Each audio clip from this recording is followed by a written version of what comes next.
quería ponérselos en el PowerPoint en inglés porque es súper importante en la forma en que está escrito en inglés y no en la forma en que está escrito en español. Tiene su sentido, pero no tiene la traducción correcta. Fíjese cómo dice en inglés. Versículo 4 dice, "But you, Daniel, close up and seal the words of the scroll until the time of the end." Ahí vamos bien, ¿verdad? Cierra las palabras y sella el libro hasta el tiempo del fin. Vamos bien, ¿verdad? "Many will go here and there, and the knowledge will increase." Fíjese que knowledge no es igual que ciencia, ¿verdad que no?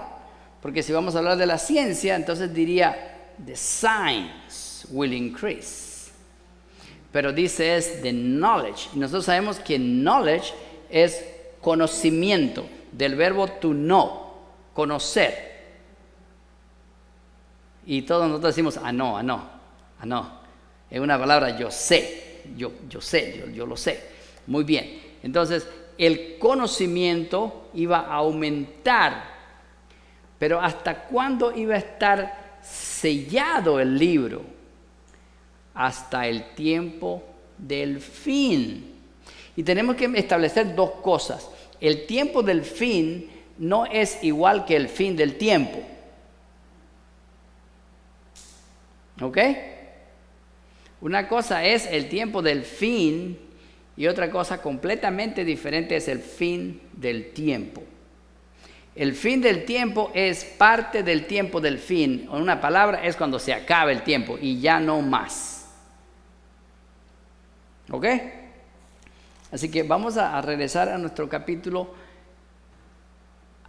11 que estamos estudiando. Y fíjese ¿qué versiones de la Biblia tienen ustedes? ¿Reina Valera?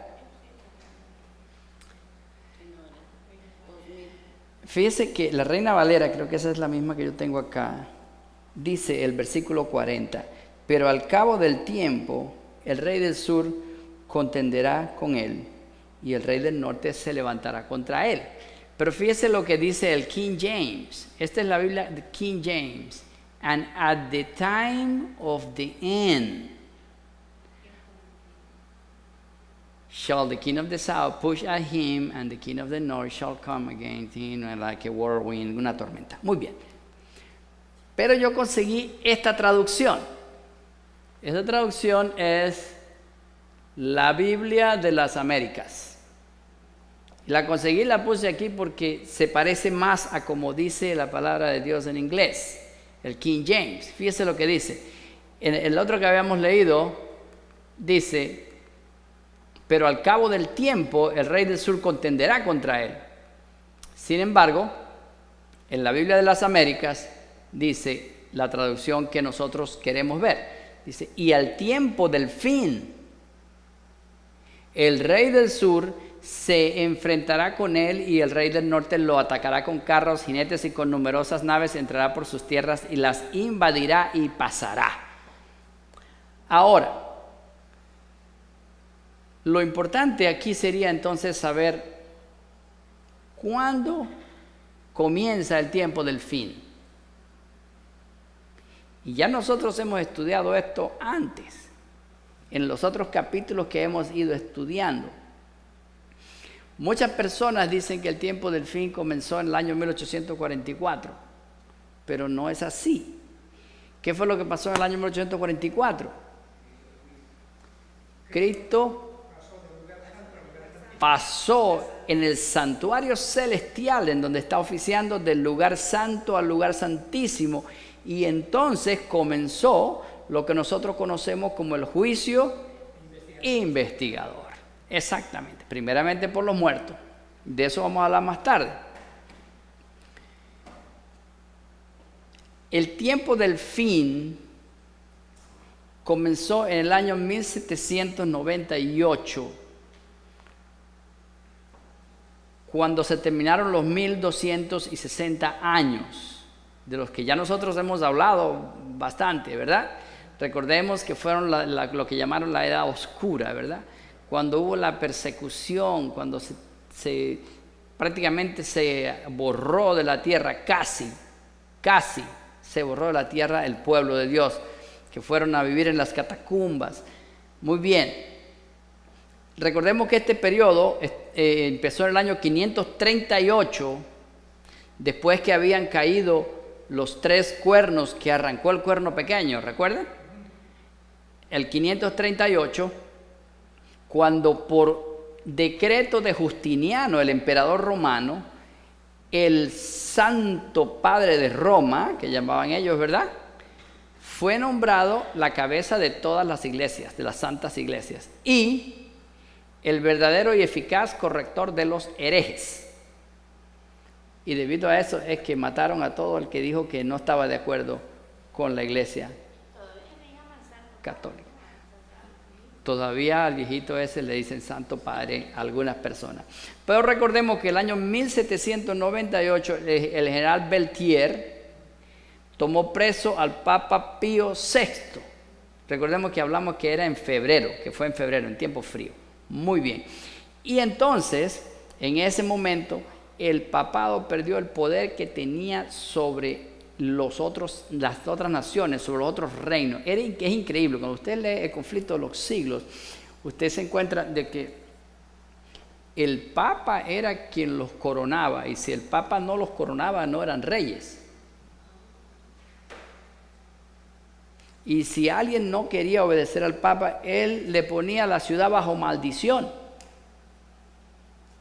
Y la gente tenía un temor tremendo de que su ciudad fuese puesta bajo maldición, porque entonces no iba a llover y iba a haber peste. Bueno,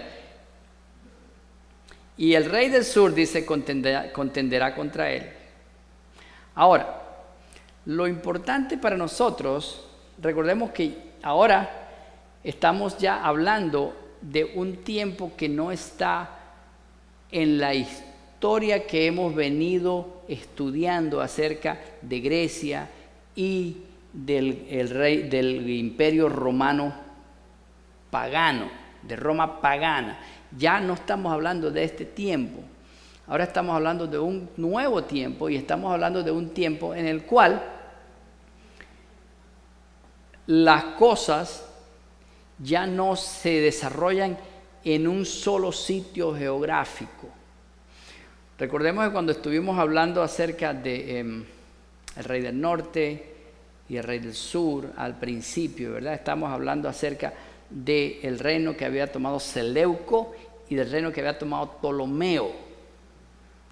Déjame ver si podemos llegar allá rapidito para que veamos eso en un momentito. Y recordemos que dijimos que se llamaban los reyes del norte y del sur porque estaban uno hacia el lado norte de la tierra gloriosa o del pueblo de Israel y otro hacia el lado sur, que era Egipto.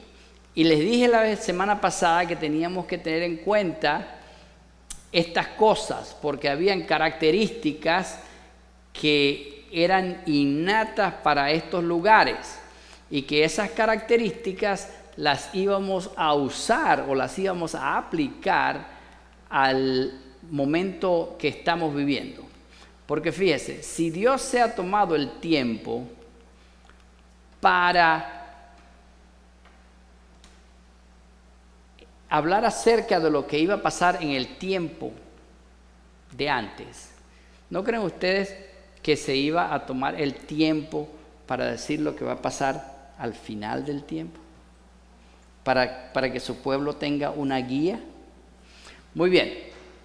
Recuerdan que hablamos de que aquí estaba el reino de Ptolomeo, que era el que tenía la parte del sur, y Seleuco, que tomó la parte del norte. Israel estaba en este sitio exactamente, y a pesar de que los seleucos, los seleucidas, estaban prácticamente, podríamos decir, al noreste, se consideraba el norte porque cuando ellos venían a guerrear con la gente del sur tenían que venir por este lado, porque no había una forma de llegar así de manera directa. Entonces siempre venían y atacaban por el norte, eso ya lo hablamos. Y el reino del sur, cuando iba a atacar allá, atacaba por el sur, no le quedaba otra forma de hacerlo. Y eso Además, recuerden que parece mentira, ¿verdad? Pero estuvimos hablando acerca de doctrinas falsas que llegaron al pueblo de Dios debido a esas situaciones. Y fíjese que esas cosas no han cambiado. Esas cosas no han cambiado. El reino del norte, el rey del norte sigue tratando de meter sus creencias, sus doctrinas que son erróneas, tratando de confundir, tratando de invadir la tierra gloriosa. Y de eso vamos a hablar más tardecito, porque es muy interesante lo que realmente la palabra de Dios nos muestra y que nosotros debemos mirar, porque nosotros a veces pasamos por alto las instrucciones que el Señor ha dejado de manera clara para nosotros. ¿Ok? Muy bien. Recordemos que hay una secuencia profética. No hay, desde que empezamos en el capítulo 2 a ver las profecías, no hay otros reinos diferentes. Babilonia, Medo-Persia, Grecia y Roma. Roma representado por dos piernas que representaba dos reinos. Recuerda que nuestro hermano Chris nos habló acerca de esto. ¿Por qué? Porque Roma se dividió en Roma pagana y luego en Roma papal. Dos reinos. Cuando estudiamos las bestias, encontramos también que había la bestia horrible que tenía 10 cuernos y que de esos 10 cuernos, de en medio de ellos salió uno pequeño que se encargó de arrancar a 3 en su camino. Entonces, ahora que llegamos al final del capítulo 11, no hay otro reino nuevo. No hay otro reino nuevo, siguen siendo los mismos reinos, solo que esta vez estamos viendo más características de ellos. Así que en esta parte del capítulo 11, el cuerno pequeño es el rey del norte. ¿Ok? Y estos versículos son equivalentes entre Apocalipsis 13:3 y Daniel 11:40. ¿Ok? Mientras que el cuerno pequeño está sanando de su herida de muerte. Recuerden que en Apocalipsis 13:3 dice que el cuerno recibió una herida mortal. Y esa fue al final de los 1260 años cuando el general Berthier tomó al Papa Pío VI. Fue su herida mortal al cuerno pequeño. Pero fue una herida mortal, pero no murió. ¿Verdad? Y en Apocalipsis 13:3 dice que la herida de su muerte fue sanada. Entonces, ¿qué hacía el reino del sur mientras el reino del norte se estaba sanando? El rey del sur estaba tomando las tierras que le pertenecían al rey del norte. Ahora, ¿en qué forma lo hizo? ¿En qué forma se hacía? Vamos a mirar dos cosas. Yo le voy a poner eso así y ustedes van a decir, ¿qué le pasó a Arturo? Ahora va a meter los políticos acá en esto. Pero recordémonos que hemos estado hablando de política desde que empezamos el libro de Daniel. Son reyes y más reyes luchando por dominar un territorio. Eso es todo lo que hemos. La única diferencia es que ahora hemos cambiado. Fíjese.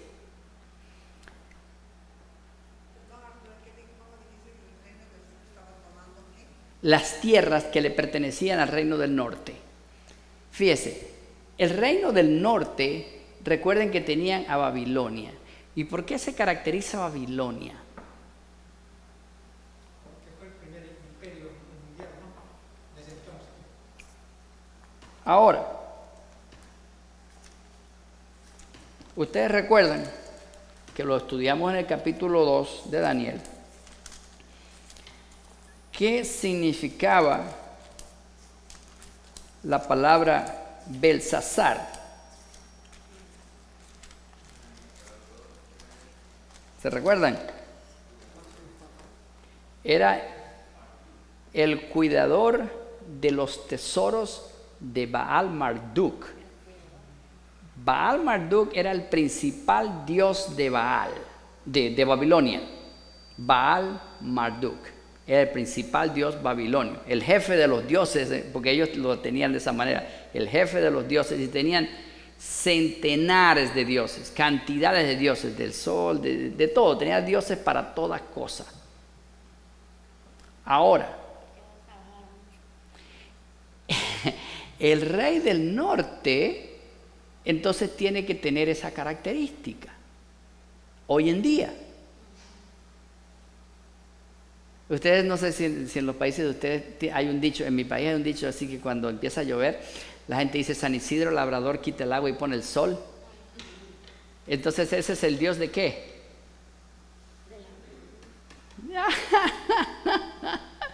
y tenemos, y hay Babilonia. Recordemos que en el libro de Apocalipsis, fíjese, yo andaba buscando el capítulo 18 del libro de Apocalipsis, no lo puse ahí porque siempre algo se me queda por fuera y a veces me queda todo por fuera. Después de esto, dice, vi a otro ángel descender del cielo con gran poder y la tierra fue alumbrada con su gloria. Es el capítulo 18 de Apocalipsis. Y vamos a estudiar Apocalipsis después de esto, ¿no? Y no es que después de esto, sino después que terminemos con Daniel. Y clamó con voz potente diciendo: ha caído la gran Babilonia y se ha hecho habitación de demonios y guarida de todo espíritu inmundo y albergue de toda ave inmunda y aborrecible. Ahora, el Señor es maravilloso porque Él dice las cosas y no lo deja uno inventando. ¿Y por qué fue eso? ¿Qué pasó? No. El versículo 3 dice: ¿por qué lo hizo? Porque todas las naciones han bebido del vino del furor de su fornicación. Y los reyes de la tierra han fornicado con ella, y los mercaderes de la tierra se han enriquecido de las potencias de sus deleites. Tengamos ese versículo en mente. Y fíjese, eso es Babilonia, llena de dioses con D pequeña, vamos a tener en cuenta eso, dioses con D pequeña, Dios para todo, el Dios de los cojos, para todo. Recuerden que desde el tiempo de Israel, antes de que Babilonia llegara a ser el gran imperio que fue, tenían el dios Baal, ya existía, ¿verdad? Y tenía un cuerpo de pez. ¿Recuerdan? Muy bien. Ahora, fíjese, en el tiempo de Egipto, acuérdense que la parte del rey del sur es la parte de Egipto, lo que tomó el rey del sur es la parte de Egipto. Ahora, ¿por qué se caracterizó Egipto? Cuando nosotros vamos al libro de Éxodo, encontramos algo curioso en el libro de Éxodo.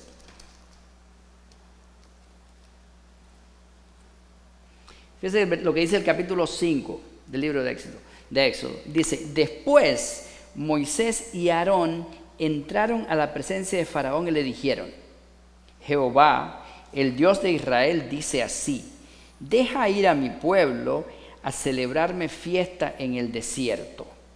Versículo 2. Y Faraón respondió: ¿quién es Jehová para que yo oiga su voz y deje ir a Israel? Yo no conozco a Jehová, ni tampoco dejaré ir a Israel. Muy bien, muy bien. Ahora ustedes pueden ver el PowerPoint ahora.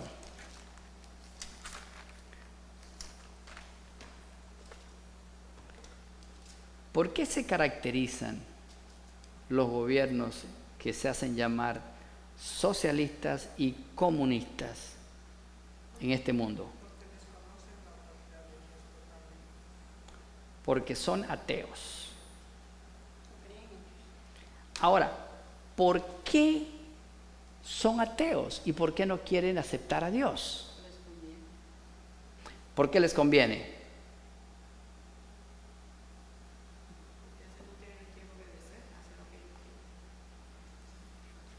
Eso es un buen punto, María Cruz, muy buen punto, porque no tienen a quién obedecer y hacen lo que les conviene.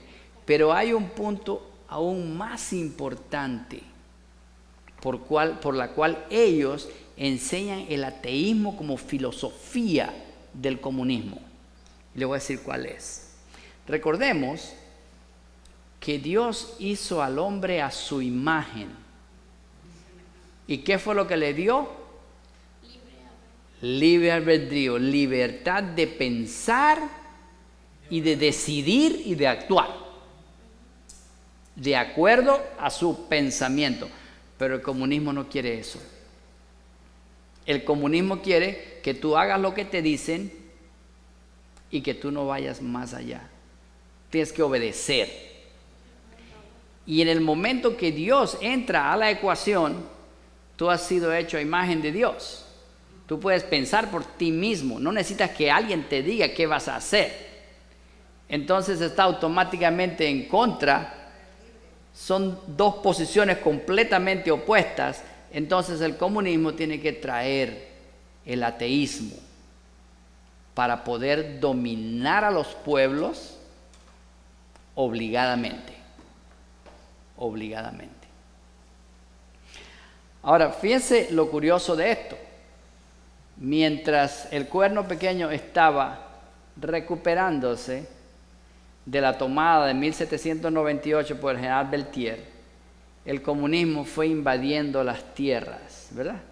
Rusia. ¿Se acuerdan que Rusia se llamaba la URSS porque era Unión de Repúblicas Soviéticas, Socialistas Soviéticas, y por eso se llamaba así, porque eran un montón de paisillos?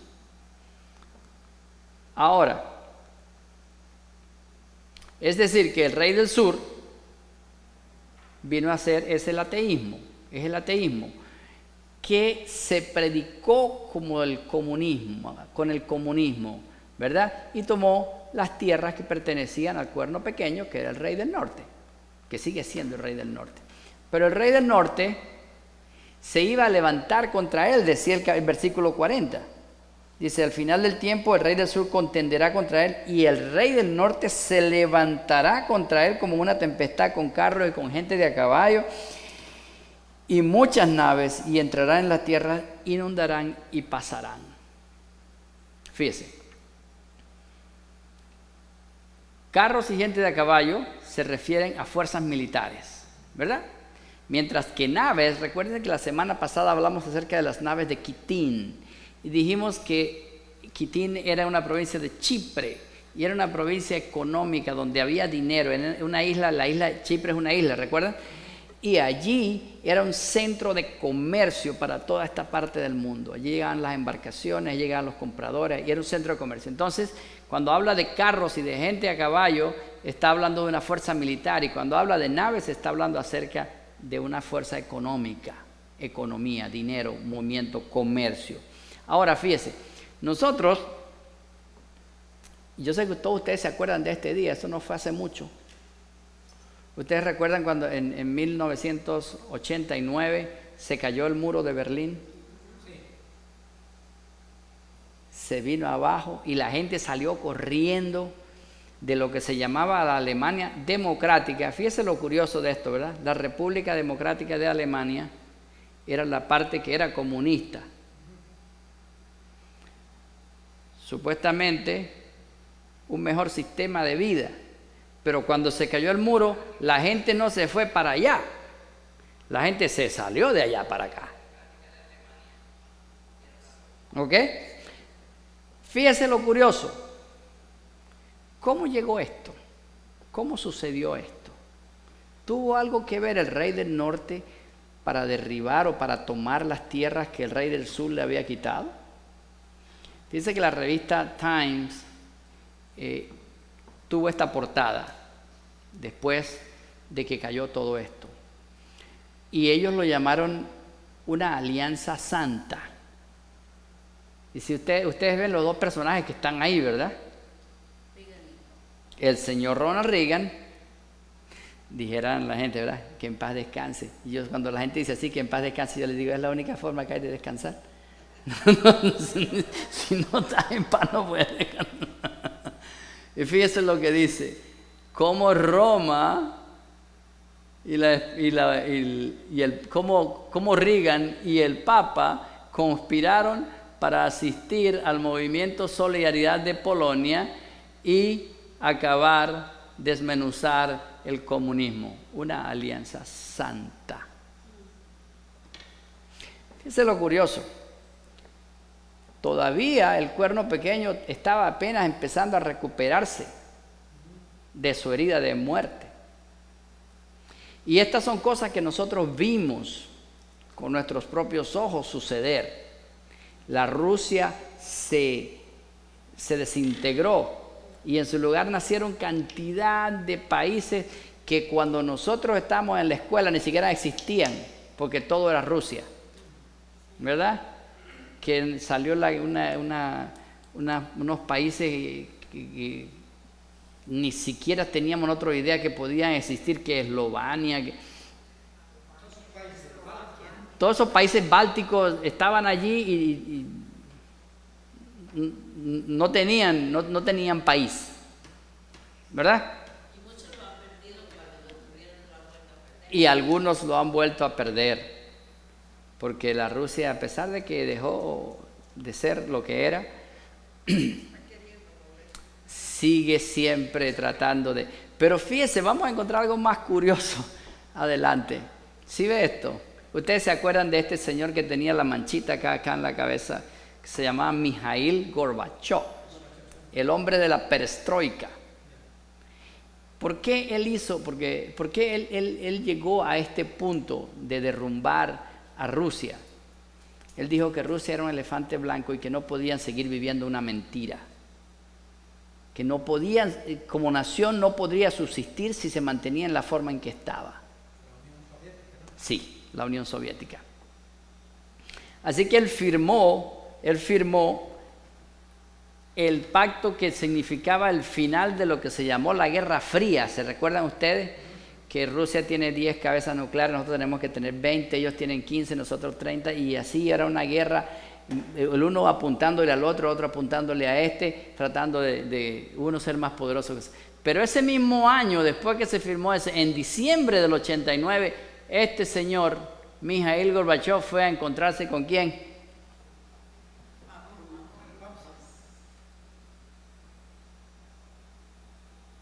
Con el que hizo la alianza santa con para derrumbar al comunismo. La profecía de la Biblia no se equivocan, hermanos. Y por eso el Señor nos dice que tenemos la palabra profética más segura. ¿Por qué es más segura? Porque la podemos comprobar. Allí no hay que parece ser, que puede ser. No.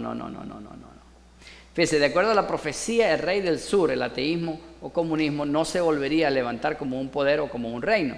Pero el rey del norte, el papado, nosotros sabemos que sí se va a volver a levantar. Porque ya está escrito que el día de su muerte va a sanar. Hay que notar que a pesar de que el ateísmo y comunismo no se volvió a levantar como un poder o como un reino, sí continuará vivo bajo la forma de doctrina. Y hay varias cosas que llevan a esta doctrina. Por ejemplo, ustedes se han dado cuenta que en nuestras escuelas y en las instituciones escolares en este país no se puede enseñar acerca de la creación, pero sí se puede enseñar de la evolución. ¿Y qué es evolución? Ateísmo. No existe Dios. Las cosas solas se desenvuelven. Ateísmo disfrazado. En las universidades, la gente no puede tomar cursos en las universidades que son seculares, no puede tomar cursos de Biblia. Pero los que estudian política internacional sí tienen que tomar cursos del Corán, y tienen que estudiar el Corán, y es un requisito, no es una opción, es un requerimiento, tiene que hacerlo. ¿Y quién le enseña el Corán? Un tipo de eso con la cabeza amarrada y la barba hasta que sí. No es un profesor que viene y dice, mire esto, el Corán es... No. Y ellos tienen que tomar esa clase para poder graduarse en política internacional. Conozco una muchacha que la conocí hace mucho tiempo, la conocí cuando era niña y la volví a ver no hace mucho.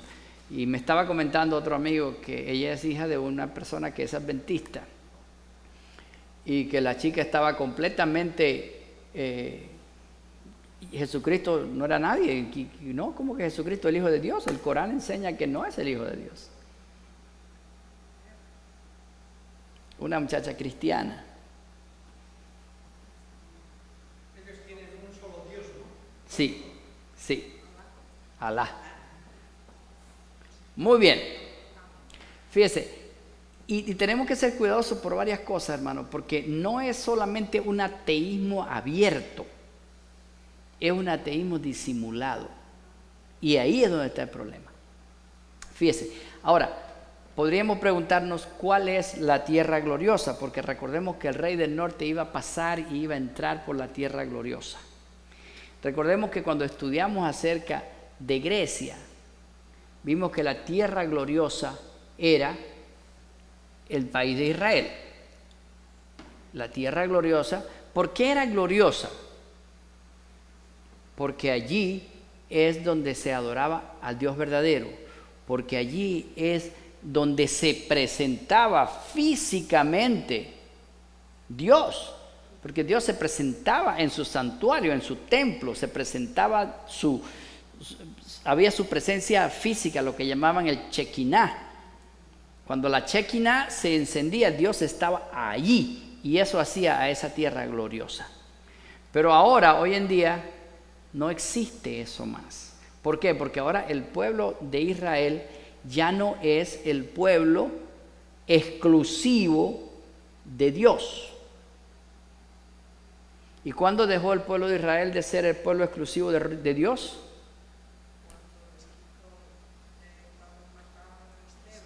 En el año 34 después de Jesucristo, con el apedreamiento de Esteban.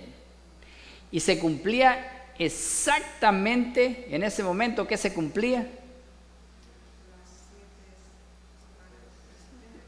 La profecía de las 70 semanas, exactamente. Recuerda que decía 70 semanas están destinadas sobre tu pueblo y sobre tu nación para que se pongan las pilas y hagan las cosas bien hechas.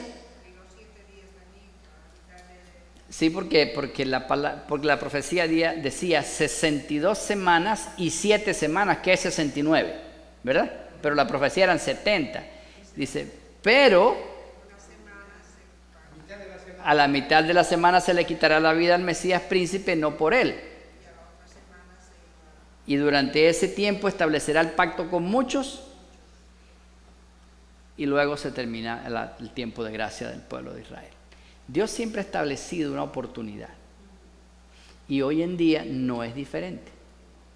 Dios nos ha establecido a nosotros una oportunidad. Fíjese que hay algo bien interesante, porque hoy en día se ha desarrollado un cristianismo que es así bien, mucha gente dice light, ¿no? Superficial. Y ustedes no sé si han visto lo interesante y lo curioso de cómo se están dando los movimientos para el domingo. En Europa es el día de la familia, es el día para estar juntos y están luchando para que los centros comerciales no abran, para que la gente no trabaje, todo el mundo tome un día libre. Ahora, hay dos formas como el rey del norte está tratando de llevarnos hacia ese lugar.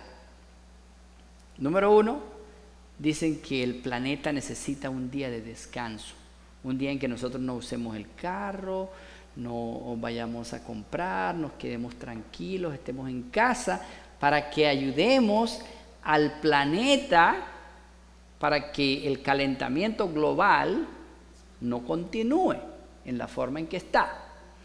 Y aparte de que recibimos el beneficio de que ayudamos al planeta, dedicamos un día a la familia. Un día de descanso. Y Satanás, que tiene como dijéramos nosotros, sus misioneros, está trabajando a todo vapor en eso. Yo no sé si ustedes han escuchado una canción que dice, hoy es domingo. Búsquenla en el YouTube, es con ritmo de salsa.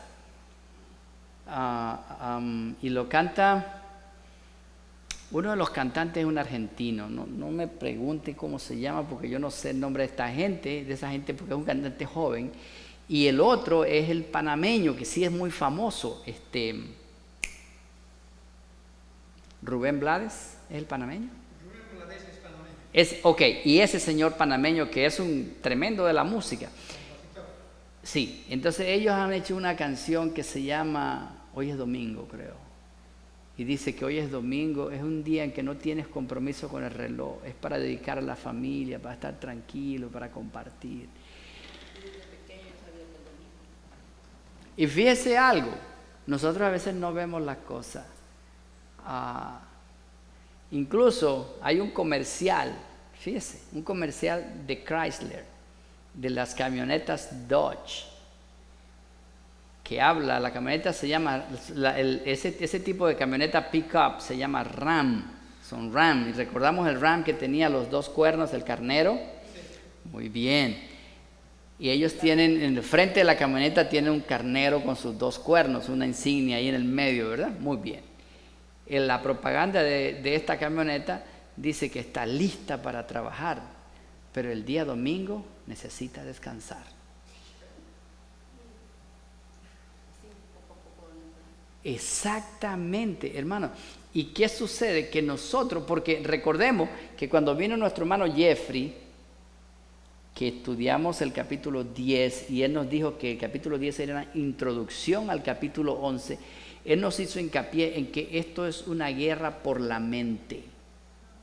Esto no es una guerra, no, es una guerra por la mente. Satanás quiere controlar tu mente. Recuerden que hay una historia de un niño indio nativo de los Estados Unidos que supuestamente le preguntó a su abuelo, que era el jefe de la tribu, y le dijo, ¿por qué hay gente mala en este mundo y gente buena? Entonces el abuelo le dijo, lo que pasa es que en todos nosotros hay dos lobos, un lobo bueno y un lobo malo adentro de nosotros. Y esos dos lobos se mantienen en continua lucha. Entonces el niño le preguntó, ¿y cuál de los dos lobos va a ganar? Y el abuelo le dijo, el que yo alimente más, porque va a ser más fuerte que el otro. Exactamente así es, hermanos. Si nosotros saturamos nuestra mente con la palabra de Dios, vamos a estar en posición de defendernos y de presentar un testimonio claro al mundo. Pero si nosotros dejamos que nuestra mente esté llena de estas otras cosas, yo siempre digo, hermanos, que nosotros como adventistas del séptimo día, muchas veces decimos que nos estamos preparando para la batalla. Y sucede que Satanás no se está preparando para la batalla. Él está en la batalla. Él está en la batalla y está con todo en la batalla, atacándonos por todas partes. No, usted entra al internet y usted para conseguir una cosa buena tiene que buscarla. Pero para conseguir las cosas malas, sí. Y si usted quiere eliminarlas, le sale otra. Y le sale otra. Porque Él está en la batalla, hermanos. Y nosotros tenemos que cuidar porque esto es una batalla por nuestra mente. Y cuando nosotros, yo a veces, fíjese, hay personas que que fuimos al cine, adventistas, que me dicen, fuimos al cine. Y yo le he dicho a los que son mis amigos, le digo, eso es lo más absurdo que yo he visto en un cristiano, ir al cine. ¿Por qué? Me dice. Digo, porque tú vas al cine a pagar para que te implanten en tu cerebro falsa información. Información que te va a llevar al infierno. No te va a servir para la vida eterna. Y tú pagas todavía, no te conformas con verla, sino que pagas para que te la implanten. Y de eso podríamos hablar en otra ocasión, pero está comprobado científicamente que esta gente hace las películas con un sistema científico, estudiado. ¿Para qué? Para que el lóbulo frontal de nuestro cerebro, que es donde nosotros pensamos y razonamos, sea desconectado. La música, los cambios de escena tan rápido es para confundir el lóbulo frontal. Y cuando el lóbulo frontal se desconecta, adivinen qué pasa. Todo lo que usted escucha entra por aquí al hipotálamo y del hipotálamo directo al cerebro sin que usted lo piense. Esto es bueno, esto es malo, esta información me sirve o no me sirve. No, es una palabra por la puerta de atrás y te lo implanta en el cerebro. Y cuando usted entonces vaya a pensar, a buscar, ¿cómo puedo defenderme contra esta tentación? Lo que usted tiene ahí adentro es, eso no es tentación, eso está bueno, dale, no hay problema. Fíjese, de esta forma, escondiendo las cosas, haciéndolas lucir bonitas, nos quieren poner el día domingo como un día muy bueno. Pero nosotros sabemos cuál es el verdadero objetivo que tiene el Rey del Norte. Mire, y recuerden que Estados Unidos es el país protestante del mundo, ¿verdad? Pero fíjense, en el año 2015, o sea, hace año y medio, ¿quién estuvo aquí? El señor Francisco. Y no solamente eso, hizo la reunión mundial de las familias para impulsar su agenda. Y cuando estuvo enfrente del Congreso, de una reunión completa del Senado y del Congreso aquí en los Estados Unidos, cosa que ningún otro representante religioso del mundo jamás ha hecho, lo hizo él, para presentar su agenda de igualdad, de protección al mundo, que tenemos que cuidar el planeta, tomando el día domingo libre. El versículo 48 dice que el Rey del Norte entonces entrará en la tierra gloriosa. Y ya nosotros hablamos de que la tierra gloriosa ya no es Israel, ya no es un lugar físico. La tierra gloriosa, porque Dios siempre ha tenido su tierra gloriosa. Y recordamos que hablamos de que en el año 34, el pueblo de Israel, la nación judía, dejó de ser la tierra gloriosa de Dios. Entonces, el pueblo glorioso, o la tierra gloriosa, se ha convertido en el pueblo que sigue a Dios. El pueblo que sigue todavía los mandatos de Dios. El pueblo que busca llevar la voluntad de Dios. ¿Por qué? Porque a través de ellos Dios se refleja. Dios se refleja. Yo no sé si alguna vez algunas personas, ustedes han tenido la experiencia que algunas personas le digan, oye, wow, me ayudaste en el momento justo, yo no pensé que yo podía hacer esto y llegaste tú como un ángel de Dios que me ha ayudado a resolver mi problema. Y así sucede porque Dios se refleja a través de nosotros.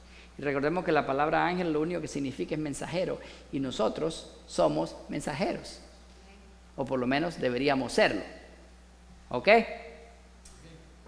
Muy bien, entonces, ¿a qué lugar es que entra el Rey del Norte del versículo 41? Porque fíjese lo que dice, y entrará en la tierra gloriosa. Entonces, ¿a qué lugar es que entra? Si ya hemos dicho que no es un sitio geográfico, entonces automáticamente el Rey del Norte tiene que entrar simplemente en el pueblo de Dios, dentro del pueblo de Dios. Y fíjese, yo no quiero aquí nombrar a nadie, ¿verdad? Pero ustedes recuerdan que ahora cuando fue la conferencia general, la última que se hizo en Houston, Texas, había una gran polémica entre que si se iba a discutir el tema de que si los días de la creación eran días literales o no eran días. ¿Ustedes escucharon eso ustedes? ¿Esa polémica que había? Bueno, había esa polémica en que si los días de la creación eran literales o no eran literales, o si eran días de 1000 años, porque un día es como 1000 años para Dios. ¿Oh, sí escuchaste algo de eso? Sí, pero el pastor Julián sacó un estudio de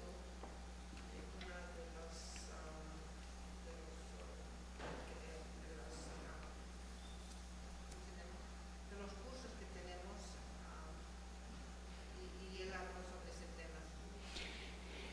Pero fíjese lo curioso de esto. Fíjese lo curioso de esto es que nosotros el pueblo de Dios estemos discutiendo esas cosas.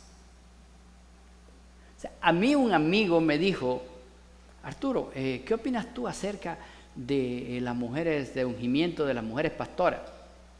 Y yo le dije, a mí me parece excelente, solo que Dios no está de acuerdo. ¿Y quién soy yo para decirle a Dios, cambia de idea?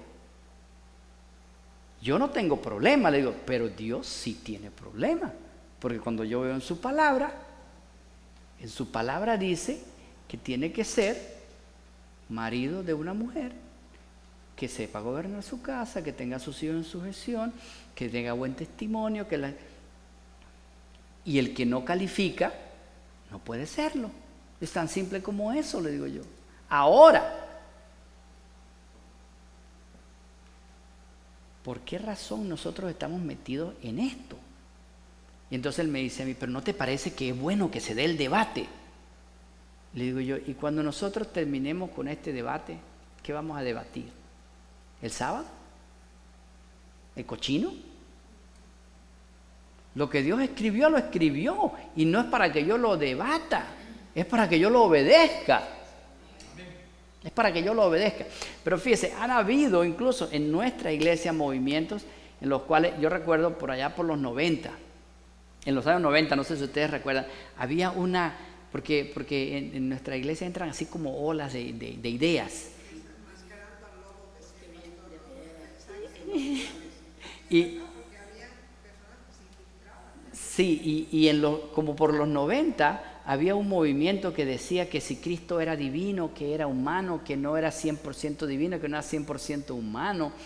Y aquello era una gran conmoción. Y me dice a mí un primo mío, me dice, Arturo, ¿qué opinas tú de esto? Le digo, yo no tengo opinión en eso. La palabra de Dios dice que era el Hijo de Dios. En una palabra era Dios caminando sobre esa tierra. Y la palabra de Dios dice que tomó mi naturaleza humana. O sea que era un ser humano. Así que yo no creo que Cristo era medio Dios y medio humano. Yo creo que Cristo era 100% Dios y 100% humano. Eso es lo que hablo esta semana en la escuela sabática. ¿Por qué volver, Pablo dice, a la esclavitud otra vez? De la ignorancia y viviendo en el estado. Exactamente. Y eso fue un gran dilema y eso fue una gran discusión acerca de la naturaleza de Cristo. También se ha puesto en duda y ha habido incluso personas muy preparadas de la iglesia que han estado en contra de la doctrina del santuario. Ahora, ustedes recuerdan que en esta conferencia general que pasó, uno de los acuerdos que se tomaron es que el espíritu de profecía no se le dé tanta prominencia. ¿Ustedes se dieron cuenta de eso o no lo vieron? Esa es una de las cosas que se acordó, que al espíritu de profecía no se le dé tanta prominencia. Hermano Arturo, no sé cuándo... Ya va, te voy a prestar un micrófono porque nosotros necesitamos escuchar lo que tú vas a decir. No tienes que moverte, yo te lo llevo.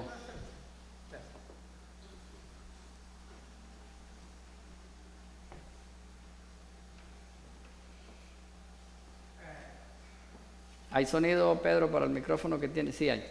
Ajá. Lo que quiero decir es respecto a los libros del Espíritu de Profecía.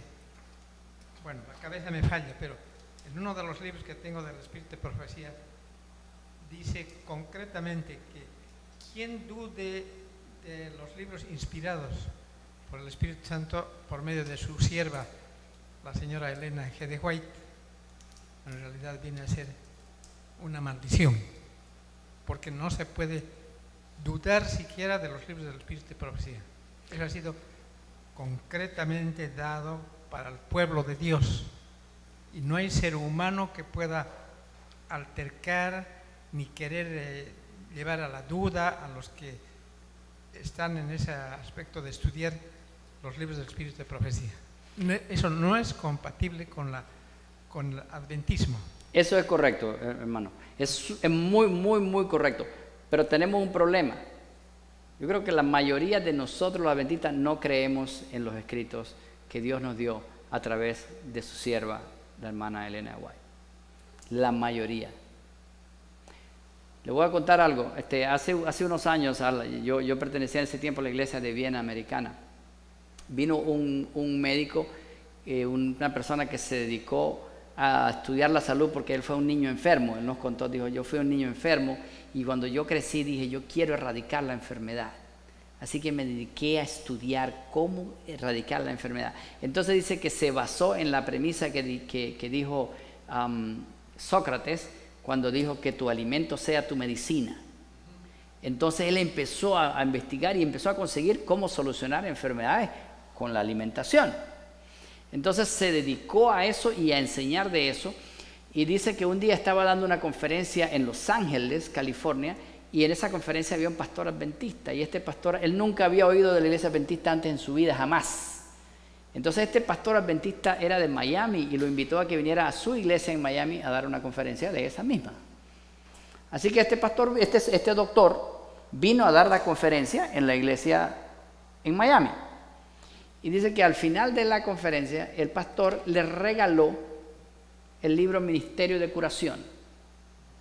Entonces él lo agarró, le pareció interesante, Ministerio de Curación, y empezó a leerlo, ¿no? Y empezó a leerlo, y empezó a leerlo, y empezó a leerlo, y empezó a leerlo, y no podía parar de leerlo. Entonces miraba y decía, esta cosa está escrita en 1800, 100 años atrás, y esta gente tiene esta información. Aquí tiene que haber un error de imprenta. Tengo que hablar con el pastor. Entonces está esperando y esperando hasta que finalmente llegan las 8 de la mañana y él nos dice, ya yo no aguantaba, y ya agarré el teléfono y llamé al pastor. Y le dije, pastor, el libro que usted me regaló tiene un error de imprenta. El pastor le dijo, no, ¿por qué? Porque ahí dice que fue escrito hace más de 100 años atrás y eso no puede ser. Las investigaciones que yo he hecho en 20 años están aquí hace 100 años. Y las cosas en las que yo estoy trabajando hoy en día también están aquí. No puede ser, tiene que ser un error de imprenta. Y el pastor le dijo, no, esa es la fecha original, eso fue escrito hace más de 100 años. Dios le dio este mensaje a su profeta. Este doctor no era adventista, no sé si ahora lo es, pero el día que él vino allí a la iglesia, un sábado de tarde, a dar una disertación, no era adventista. Y él dijo, para mí, como investigador, solamente hay 2 formas como esto puede existir. Número 1, error de imprenta. Yo no me conformé con lo que dijo el pastor, me fui a buscarlo y conseguí que ciertamente hace más de 100 años esta señora lo escribió. ¿Y sabe lo que dijo? Y la única otra explicación que yo encuentro entonces para que esté escrito hace 100 años es que sea inspirado por Dios. Pero nosotros los adventistas no lo aceptamos como que sea inspirado por Dios. Por eso no lo leemos y por eso no disfrutamos de las cosas que Dios quiere darnos a nosotros. Y ya se nos está acabando el tiempo y apenas estamos en el versículo 41. Muy bien, entonces el rey del norte ha querido entrar. Recuerden que hemos estado estudiando el capítulo 11 y hemos visto en cada una de nuestras disertaciones diferentes tipos de filosofías que han entrado dentro del pueblo de Dios con esta lucha del rey del norte y el rey del sur. Igual es en este tiempo. El pueblo de Dios son específicamente las organizaciones adventistas del séptimo día y todos aquellos que profesan guardar el sábado, profesan guardar los testimonios. Se trata del pueblo que aceptó y proclamó a partir de 1844 la llegada del juicio investigador, el paso de Cristo del lugar santo al lugar santísimo, del santuario celestial y la vigencia de los 10 mandamientos. En otras palabras, el mensaje de los 3 ángeles. Ahora, tampoco nosotros podemos considerarnos que somos los únicos, ¿verdad? Fíjense que desde el tiempo de la Reforma, que nosotros lo estudiamos mientras hemos estado estudiando esto, la Iglesia Católica también buscó la forma de apagar la Reforma, ¿verdad? Y en ese tiempo se creó la Orden de los Jesuitas. 1540. La Compañía de Jesús se llamaba. ¿Y quién fue uno de sus fundadores? Un señor español llamado de apellido Loyola. Francisco Loyola. Usted se ha dado cuenta que en casi todas las ciudades importantes hay una universidad que se llama Loyola. En toda ciudad importante del mundo hay una universidad que se llama Loyola. Aquí en Baltimore hay, aquí por todas partes hay. ¿Por qué? Porque ellos están enseñando su filosofía. ¿Por qué? Muy bien. Porque estos señores, ustedes pueden leer eso ahí. Vamos a ver si se puede leer. Sí se puede leer más o menos. Porque estos señores tienen dos propósitos de existencia. ¿Ok? Tienen dos propósitos. Su principal propósito es regresar todo el dominio mundial bajo los pies de Roma, del Papa. Y su segundo propósito es erradicar a todos los que estén en contra de ellos. Este es, creo que lo puse traducido al español. Ahí está, pues. Recuerda que nosotros hablamos acerca de estas tres letras, ¿verdad? La Trinidad según ellos, Isis, Horus y Zeus. Fíjese lo que dice.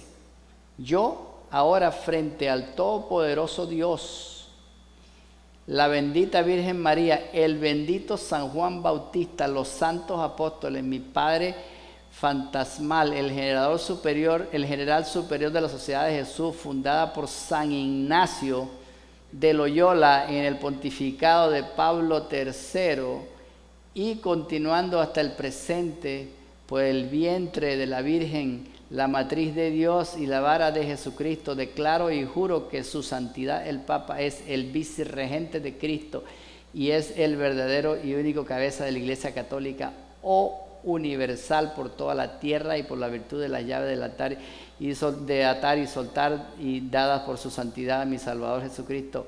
Él, el Papa, tiene el poder para destronar herejes, ya sean reyes, príncipes, estados, mancomunidades, gobiernos, y ellos serán ciertamente destruidos.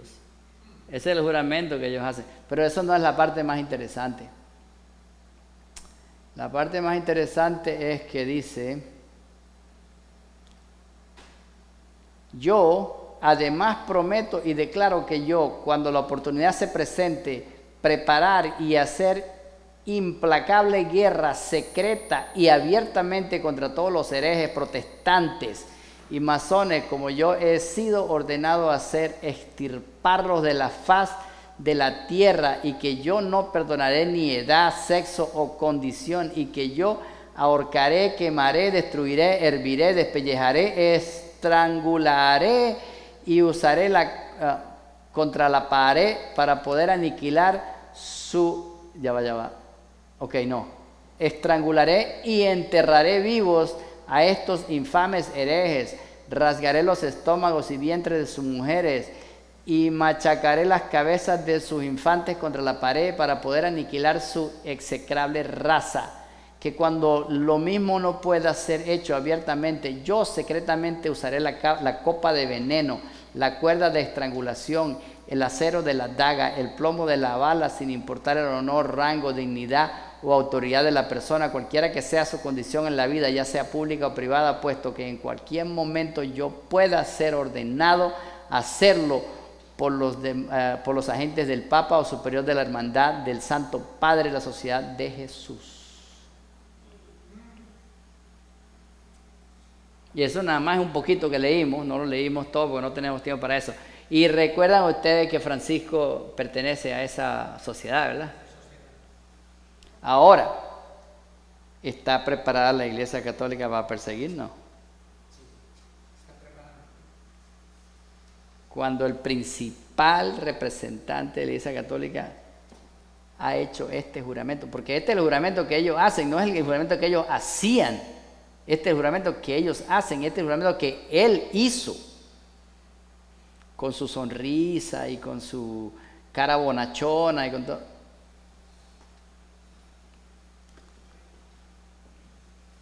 Ahora, fíjese, la palabra del Señor decía diciendo que estas tierras escaparán de su mano, Edom, Moab y la mayoría de los hijos de Amón. Edom, recordemos que eran descendientes de Esaú. Esaú era uno de los hijos ¿de quién? De Isaac.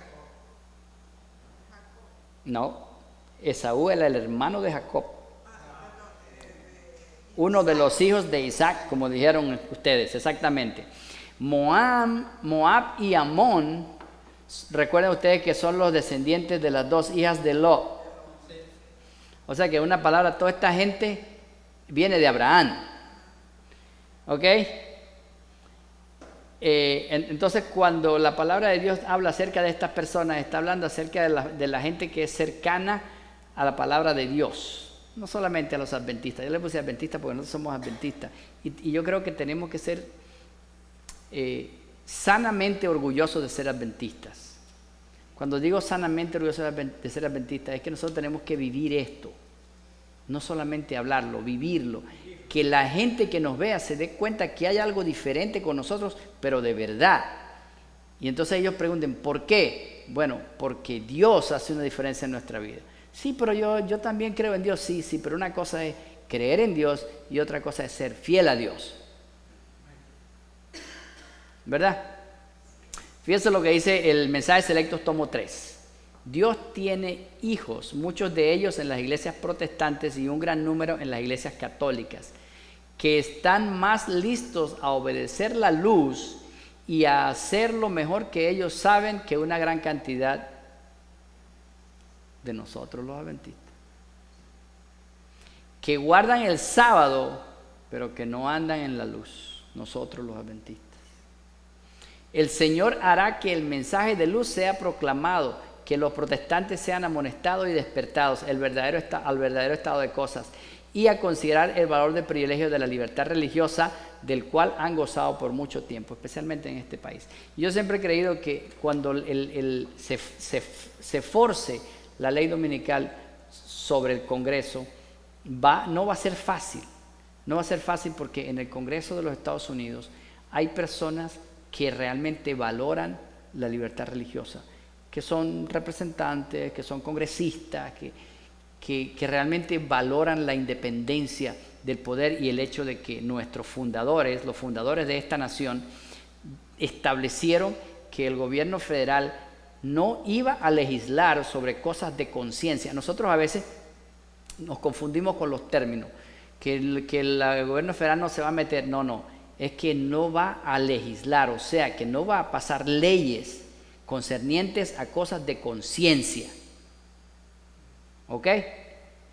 Ahora fíjese, ¿usted cree que hemos estado avanzando, el rey del norte ha estado avanzando? Ustedes recuerdan cuando vino el señor Juan Pablo II a Cuba.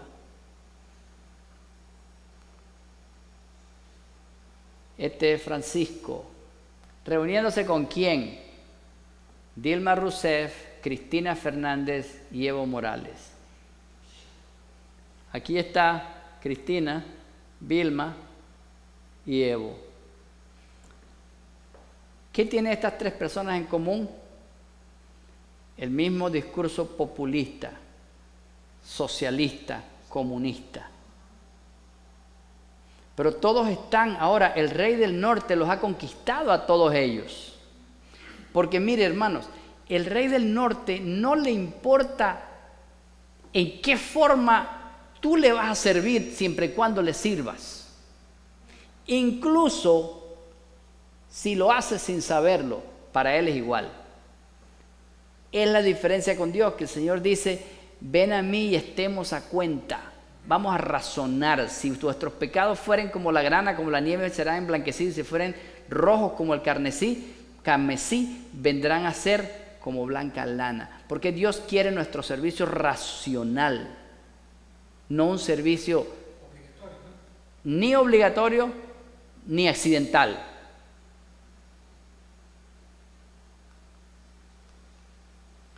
Ya va. Y el versículo 43 decía, se apoderarán los tesoros de oro y plata y de todas las cosas preciosas de Egipto y de las de Libia y de Etiopía. Cuando dice se apoderará de los tesoros de oro y plata, hace referencia a un control sobre el mundo financiero, está dominando. Y si usted mira hoy en día, ¿quién domina el dinero en el mundo? El Vaticano. ¿Por qué? Porque el Vaticano es el único país que recoge plata y no tiene gastos. Es el único país del mundo que tiene el dinero amontonado. Y nosotros, en este país, somos el país con la deuda más grande que existe en el mundo. Y el único lugar donde hay dinero a montones es en el Vaticano.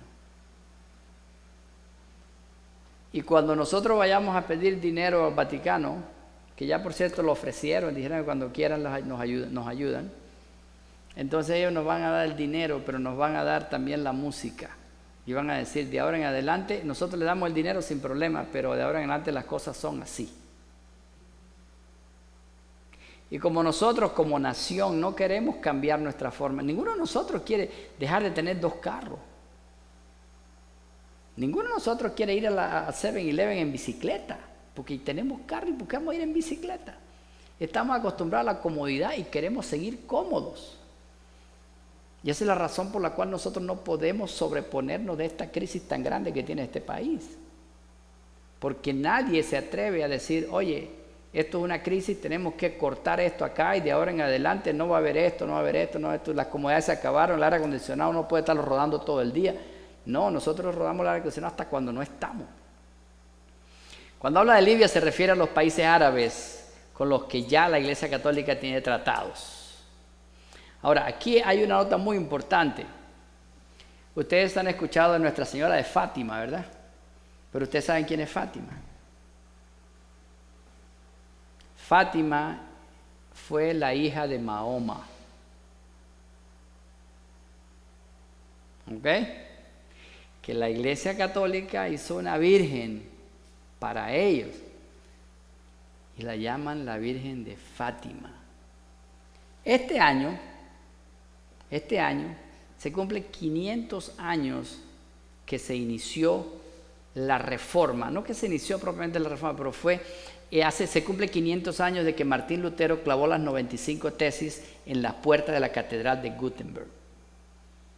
Eso fue un hecho que le prendió fuego a la reforma y la reforma empezó con todos los hierros. Ahora, ¿qué va a pasar este año? 500 años después, el Papa, junto con todas las iglesias protestantes, van a firmar un acuerdo de que ya no hay más protesta. De que ya el ecumenismo pudo abrazar a todos en uno solo. Y Fátima juega un papel muy importante porque es la conexión entre la Iglesia Católica y el islamismo.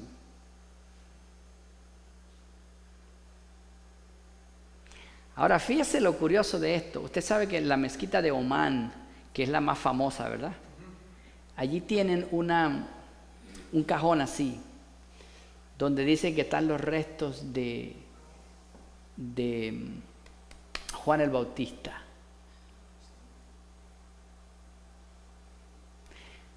Hay muchas personas que dicen que el islamismo fue creado por la Iglesia Católica para destruir el cristianismo en esas zonas del mundo que domina el islamismo. Pero la información ahí es muy complicada. Hay mucha información acerca, sí. Incluso hay un sacerdote jesuita llamado Rivera, que él dice que ciertamente sí fue así. Pero no es fácil poder uno dar una información directa, ¿sí? Entonces, pero aquí está Fátima, mire. Esa es la unión islámica. El mundo está preparado. Ustedes recuerdan esta foto, especialmente esta. el señor Juan Pablo besando el Corán.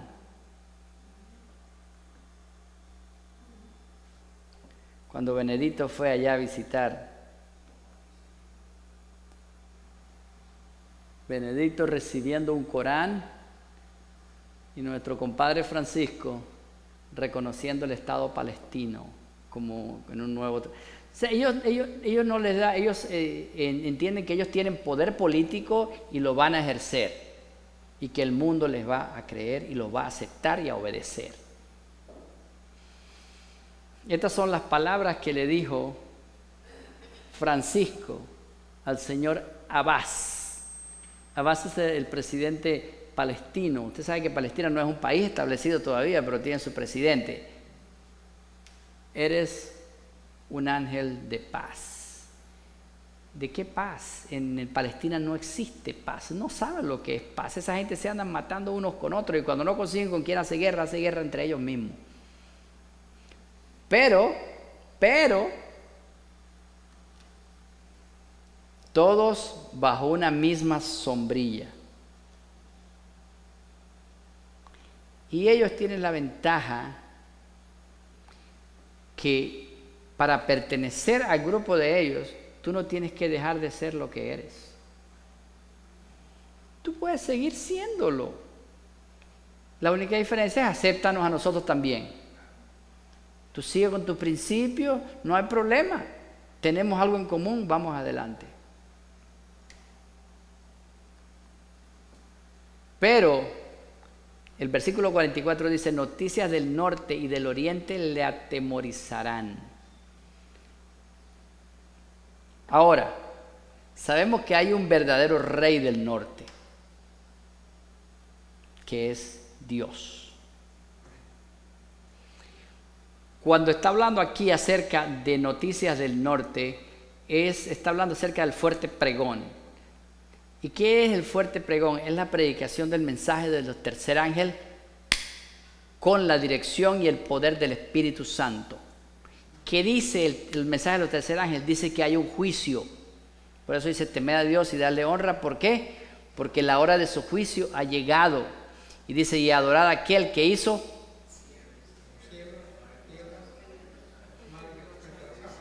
En una palabra está hablando acerca del Dios de la creación, el Dios del sábado.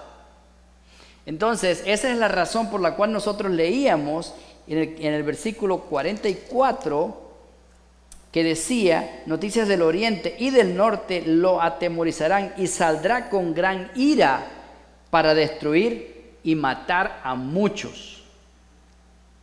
Y el 45 decía, y plantará las tiendas de su palacio entre los mares y el monte glorioso y santo, mas llegará a su fin y no tendrá quien le ayude. Y el versículo 1 del 12 decía, en aquel tiempo se levantará Miguel,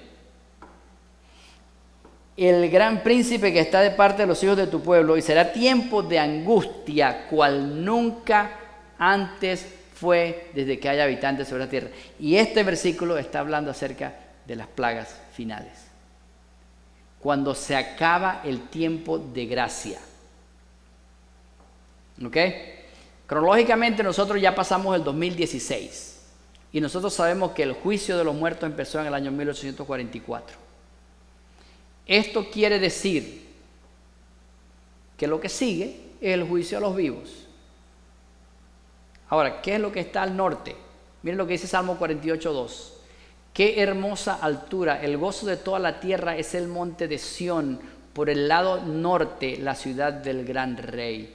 Y miren lo que dice Isaías 14:13, que es un versículo muy importante para unir con lo que estamos estudiando y casi ya vamos terminando. Está hablando de cuando dice, ¿cómo caíste del cielo, oh lucero de la mañana? ¿Recuerdan? Tú que decías en tu corazón, subiré al cielo en lo alto, hasta las estrellas de Dios. Levantaré mi trono y me sentaré en el monte de la asamblea, en las regiones más distantes del norte.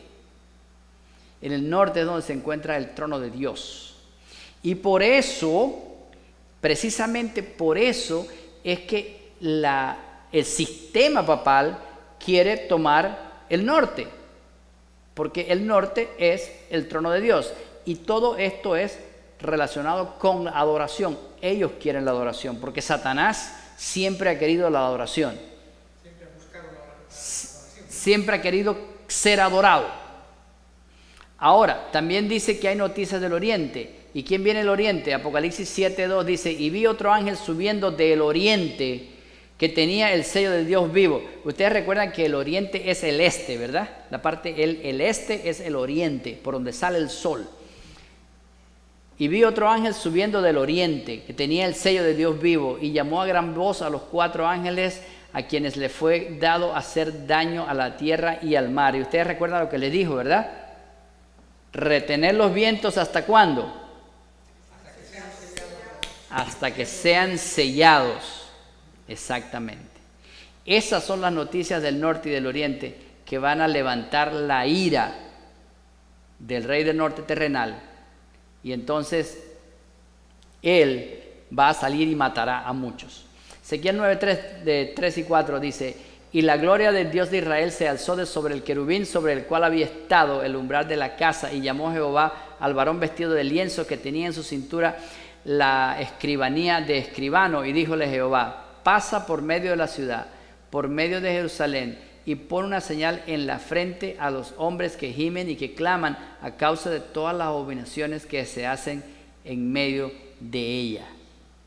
Así que las noticias del norte y del oriente se refieren al juicio de Dios. Porque Cristo está haciendo un juicio ahora, ¿verdad? Pero en el versículo 1 del capítulo 12 dice, en aquel tiempo se levantará Miguel, o sea que el juicio se acabó. El tiempo de gracia se acabó. Y ya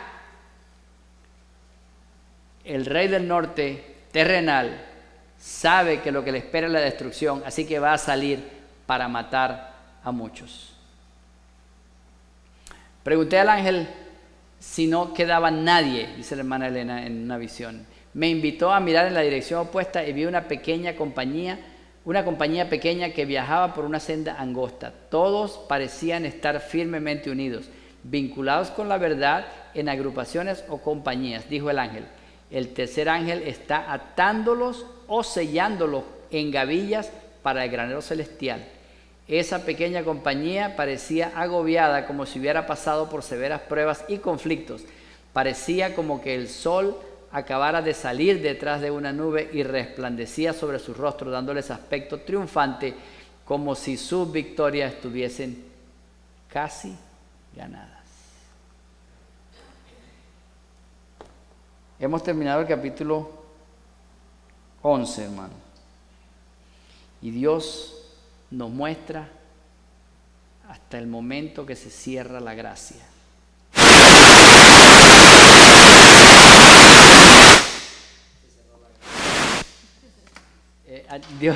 Dios nos muestra el momento en que se cierra la gracia, en que ya no hay más oportunidad. Hoy nosotros tenemos todavía oportunidad. No importa si hemos estado 10 años, 20 años, 50 años en la iglesia haciendo lo que no debíamos hacer. Dios, el verdadero Rey del Norte, hoy nos da una oportunidad más. La oportunidad de que nosotros podamos realmente aprovechar todo lo que Él nos ha dado para ayudarnos a nosotros a estar listos para el desenlace que viene y que viene de manera eminente. La hermana Elena no lo conseguí en español porque está en inglés. En los últimos escritos que han sacado, que se llama Manuscript Release, ella dice, una de las notas dice que los sucesos que pasaron durante el tiempo del oscurantismo, de los 1260 días, la forma en que se mataban a los seguidores de Cristo se va a volver a repetir, dice ella, de manera... Y fíjese lo curioso de esto. Yo no sabía, ¿verdad? Pero unos amigos míos me dijeron, en el Perú tienen una cosa de la Santa Inquisición. Un museo de la Santa Inquisición. Ahora, ¿en Colombia también? Excelente. Todas las catedrales tienen abajo de ellas como celdas. y cosas así. ¿Por qué ellos no se han deshecho de esas cosas?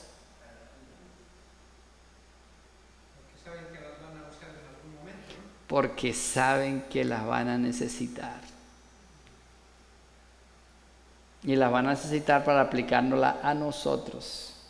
Así que tenemos que estar tomados de la mano de Dios, porque la nota que leíamos del Espíritu de Profecía dice que veía los rostros como que estaban cansados, que venían como de una lucha, pero victoriosos. Y por la gracia de Dios nosotros podemos también ser victoriosos si permitimos que el Señor nos guíe y seguimos su guía. No solamente decimos, sí, sigue, no, seguimos su guía. Vamos a terminar con una palabra de oración. Amoroso Padre que estás en los cielos, te damos gracias por la oportunidad que nos das de estudiar tu palabra. Te damos gracias de manera especial porque tú en tu infinito amor has tenido a bien darnos a nosotros la oportunidad de conocer tu mensaje, de saber lo que va a acontecer y de saber que no estamos en este mundo, en este momento de la historia, adivinando qué es lo que va a pasar o qué es lo que no va a pasar. Tú tienes asegurada para nosotros la victoria.